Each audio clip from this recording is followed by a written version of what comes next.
తెలంగాణ 10 సంవత్సరాలు కేసీఆర్ ఏం చేసిండో సంవత్సరంలో మనం ఏం చేసినామో గౌరవ ముఖ్యమంత్రి గారు చెప్తారు కాబట్టి నేను నా కాన్షియస్తో పాటు నల్లగొండ జిల్లా మంత్రిగా నేను ఉత్తమ్ కుమార్ రెడ్డి గారు నల్లగొండని బంగారు కొండగా చేయడమే లక్ష్యంగా పెట్టుకున్నాం. మేము ఒకటి నల్లగొండ అంటే పోరాటాల గడ్డ, రజాకారులను తరిమి కొట్టి మనను రావి నారాయణ రెడ్డి లాంటి పోరాట యోధులను చూసినాం. మనం మల్లు స్వరాజ్యం, ఆరుట్ల కమలాదేవి, ఆరుట్ల రామచంద్రారెడ్డి, ధర్మాభిషన్ లాంటి వారు చూసినాం మనం. అలాంటి శ్రీకాంతాచారి మలిదశ ఉద్యమంలో ఉద్యమానికి నాంది అయి తెలంగాణ రావడంలో ఆయన ప్రాణాలు వదిలిపెట్టుకున్నాడు. అలాంటి జిల్లాని ఇలా కాంగ్రెస్ కంచుకోటగా ఉన్న జిల్లా ఇది. తప్పకుండా పెద్దలందరి సహకారం, మంత్రులందరి, మన హెల్త్ మినిస్టర్ సహకారంతోనే ఇలా ఇంత మంచి హాస్పిటల్ ఎక్కడ కూడా లేదు, మెడికల్ కాలేజ్. దానికి మన దామన్న అన్ని విధాలుగా సహకరించి పూర్తి చేసినందుకు కూడా ధన్యవాదాలు తెలియజేసుకుంటూ మరొకసారి మీ అందరికీ కూడా చెప్తున్నాను, నా విజ్ఞప్తి మీ అందరికీ వచ్చే ఎన్నికలు ఉన్నాయి, సర్పంచ్ ఎలక్షన్, ఎంపీటీసీ, జడ్పీటీసీ, మళ్ళీ అసెంబ్లీ ఎన్నికల్లో ఏ విధంగా ఒక్కొక్కరిని చిత్తుగా ఓడగొట్టినామో మళ్ళీ అన్ని గ్రామ పంచాయతీలు కానీ అన్ని ఎలక్షన్లో కూడా అది గెలిపించి ఈ ముఖ్యమంత్రి గారి మా ప్రభుత్వంలో మంత్రులకు అండగా ఉండండి. ఈ 4 ఏళ్ళే కాదు 5 ఏళ్ళు కూడా మళ్ళా వచ్చే అధికారం మనదే. కేసీఆర్, కేటీఆర్, హరీష్ రావు గురించి మాట్లాడితే నా గొంతు దండుగా ఆ సమయం వేస్ట్. ఎందుకంటే కేసీఆర్ అని మనిషి లేనే లేడు. ఆయన సంవత్సరం ఓడిపోతే పోయి ఫామ్ హౌస్లో పండుకుంటారా?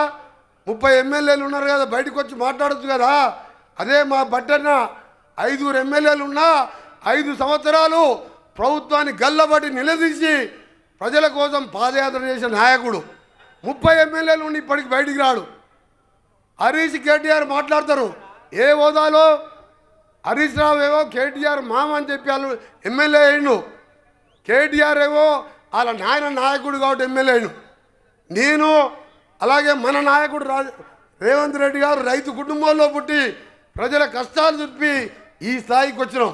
అందుకనే మీ అందరు కూడా ప్రజాపాలన అందిస్తామని తెలియజేసుకుంటూ మరొకసారి మీ అందరు కూడా ఇంకా మన నాయకులు మాట్లాడేది ఉన్నది మీకు ఎక్కువ ఇబ్బంది పట్టేది, ఎందుకంటే చాలాసేపు అయినాయి.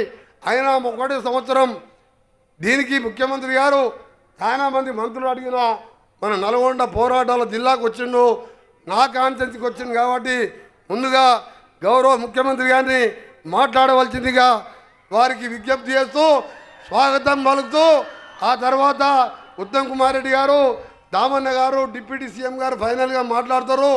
అందుకనే మీ అందరికీ కూడా చెప్తున్నా, ఎవరు కూడా మళ్ళీ లాస్ట్కి నేను 5 నిమిషాలు మాట్లాడతా. నేను మాట్లాడినప్పుడు ఇంతకు 300 బయట ఉన్నారు. మన గ్రౌండ్ దొరకక 3 రోజుల కిందే నిర్ణయించుకున్న మీటింగ్.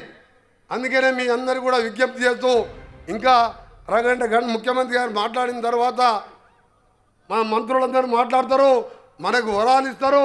నేను అందుకనే ఎక్కువ మాట్లాడుకుంటా వారికే సమయం ఇస్తూ మరొకసారి మన ఎంపీగా దక్షిణ భారతదేశంలో పెద్ద ఎత్తున మెజార్టీతో గెలిపించి రికార్డు సృష్టించిన మన రఘువీర్ రెడ్డి గారిని మీ అందరు కూడా చేతులు జోడించి నమస్కరిస్తున్నారు.